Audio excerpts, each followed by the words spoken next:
what I'm absolutely convinced of is that right now we need a different kind of politics. Everywhere I go, all throughout Nevada, people are struggling with health care. People are working harder for less. They are having a tougher time saving, tougher time retiring.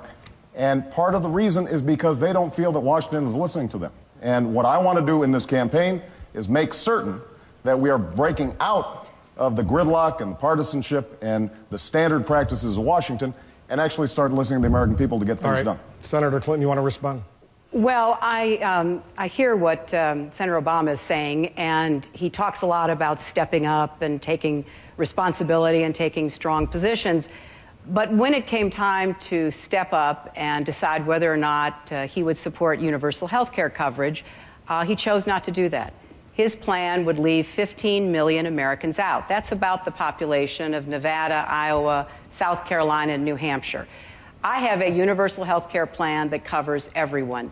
I've been fighting this battle against the special interests for more than 15 years, and I am proud to fight this battle. You know, we can have a different politics, but let's not forget here that the people who we're against are not going to be giving up without a fight. The Republicans are not going to vacate the White House voluntarily. We have some big issues ahead of us, and we need someone who is tested and ready to lead. I think that's what my candidacy offers. All right, Senator Obama. Well, let's talk about health care right now. Because the fact of the matter is that I do provide universal health care. The only difference between Senator Clinton's health care plan and mine is that she thinks the problem for people without health care is that nobody has forced them to get health care. That's not what I'm seeing around Nevada. What I see are people who would love to have health care. They desperately want it. But the problem is they can't afford it, which is why we have put forward legislation. We put forward a plan that makes sure that it is affordable to get health care that is as good as the health care that I have as a member of Congress. All right. That's what the American people are looking for. That's what they deserve. And that's why I intend to provide as President of the United States. I cannot let that go unanswered. You know, the most important thing here is to level with the American people. Senator Obama's health care plan does not cover everyone. He starts with children, which is admirable. I helped to create the Children's Health Insurance Program back in 1997. I'm totally committed to making sure every single child is covered. He does not mandate the kind of coverage that I do. And I provide a health care tax credit under my American Health Choices plan so that every American will be able to afford the health care. I open up the congressional plan, but there's a big difference between Senator Obama and me. He starts from the premise of not reaching universal health care. Hold on, one at a time. No, I understand, but look, I'm not going to... Senator Obama, we're going to have a lot more on health care, but go ahead. I will be very brief on this issue. Hillary states that she wants to mandate health care coverage, but she's not garnishing people's wages to make sure that they have it. All right. She's not... Okay, please. She is... Go ahead, Senator. She is not enforcing this mandate. And I don't think that the problem with the American people is that they are not being forced to get health care. The problem is they can't afford it, and that is why my plan provides the mechanism to make sure that they can. We're going to get back on health care shortly because we have a lot more to talk about. But I want Senator Edwards to weigh in because you've spoken about the politics of parsing and your criticism of Senator Clinton. I want you to explain what that means. Well, can I say first, nobody on this stage is perfect, and that certainly includes me. And I don't claim perfection, far from it. What I would say is that the issue is whether we can have a president that can restore trust for the American people in the President of the United States. Because I think this president has destroyed that trust, and I think there are fair questions to be asked of all of us, including Senator Clinton. Senator Clinton says she will end the war. She also says she will continue to keep combat troops in Iraq and continue combat missions in Iraq. She says she will turn up the heat on George Bush and the Republicans.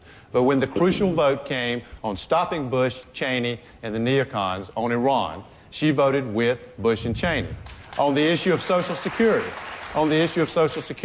she said, standing beside me on the stage, that she would not do anything about the cap on Social Security taxes, and she has said privately to people, because it's been reported in the press, that in fact she would consider raising that cap. And the most important issue is she says she will bring change to Washington while she continues to defend a system that does not work, that is broken, that is rigged, and is corrupted against the interest of most Americans, and corrupted for a very small, very powerful, very well-financed group. So we have fundamental differences. We're going to get to all of these issues, including energy and Iran and everything else.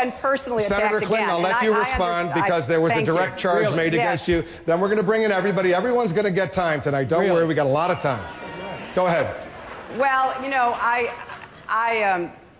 respect all of my colleagues on this stage, and you know, we're Democrats, and we're trying to nominate the very best person we can to win. And I don't mind taking hits on my record, on issues, but when somebody starts throwing mud, at least we can hope that it's both accurate and not right out of the Republican playbook. Because what I believe is important is that we put forth what we stand for. I have been active for 35 years. The American people know where I stand. You know, Senator Edwards raised health care again. When Senator Edwards ran in 2004, he wasn't for universal health care. I'm glad he is now. But for him to be throwing this mud and making these charges, I think really detracts from what we're trying to do here tonight. We need to put forth a positive agenda for America, telling people what we're going to do when we Senator Edwards, we're going to give you a chance in a second. White House. We're going to give Senator Edwards a chance to respond. I want Senator Biden to weigh in. Senator Biden. No. I want you to weigh in. Don't do it. No. Don't make me speak. I want you to. Go ahead. What do you think, Senator Biden? Here.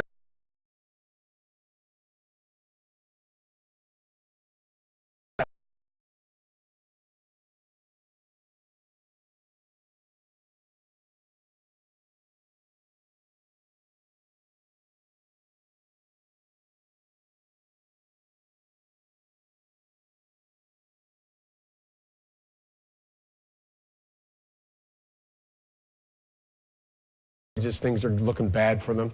They're worrying about whether they're going to keep their job, and they're worrying about whether their son in the National Guard is going to get killed in Iraq. Ladies and gentlemen, look, every political campaign gets to this place, and I'm not criticizing any of the three people who are the ones who always get to talk all the time at these things. I'm not criticizing. But look, folks, let's get straight to it here. This is not about experience. It's not about change. It's about action. Who among us is going to be able to, on day one, step in, end the war? Who among us understands what to do about Pakistan? Who among us is going to pick up the phone and immediately interface with Putin and tell him to lay off Georgia because Saakashvili is in real trouble? Who among us knows what they're doing? I have 35 years of experience. While everyone's talking about their experience, and Hillary has great experience, and John and the rest of them, I was passing the Violence Against Women Act. I was passing the crime bill. I was passing... Yeah, you're right.